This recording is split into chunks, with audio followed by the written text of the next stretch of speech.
అసెంబ్లీలో ఈరోజు మా గౌరవ ముఖ్యమంత్రి రేవంత్ రెడ్డి గారిని ఫార్మాసిటీ రద్దు మీద గడిచిన 6-7 సంవత్సరాల నుంచి ఫార్మాసిటీ అంటేనే మా ప్రాంత ప్రజలంతా, రంగారెడ్డి జిల్లా ప్రజలంతా కూడా మా బతుకులు ఏమవుతాయి, మా పరిస్థితి ఏంది అనేటువంటి ఆలోచనలో ఉన్నటువంటి జిల్లా వాసులతో పాటుగా ప్రత్యేకంగా మహేశ్వరం, ఇబ్రాహీంపట్నం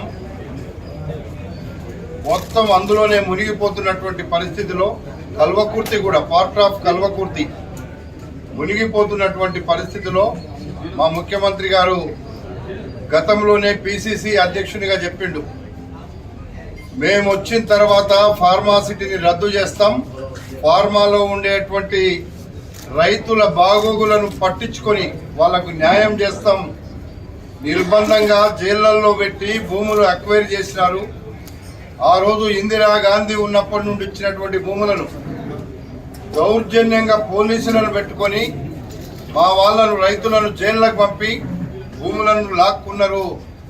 100 ఫార్మాసిటీని రద్దు చేస్తామని ఏదైతే మాట పిసిసి అధ్యక్షునిగా ఉన్నప్పుడు చెప్పిండో ఆ మాటను ఈరోజు 100% అమలు చేయడానికి నిర్ణయం తీసుకుంటూ, గతంలో బట్టి విక్రమార్క గారు కూడా నేనే తీసుకెళ్లిన అక్కడ ఫార్మాసిటీ హౌస్లో ఆయన ఫ్లోర్ లీడర్ ఉన్నప్పుడు బట్టి విక్రమార్క గారిని, సీతక్క గారిని తీసుకెళ్లి ఇంత అన్యాయం జరుగుతుంటే ఈ ప్రభుత్వానికి చీమ కుట్టినట్టు కూడా లేదు.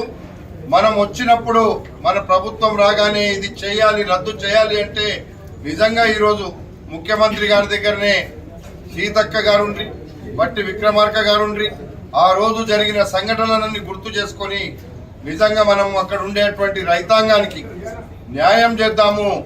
లేకపోతే 30 సంవత్సరాలకే ముసలోళ్ళు అయ్యేటువంటి పరిస్థితి ఆ ప్రాంతంలో భూము లేని నిరుపేదలు కూడా ఉన్నారు. కాబట్టి ఈరోజు చాలా క్లారిటీగా మా ముఖ్యమంత్రి గారు ఒక మాట చెప్పిండు.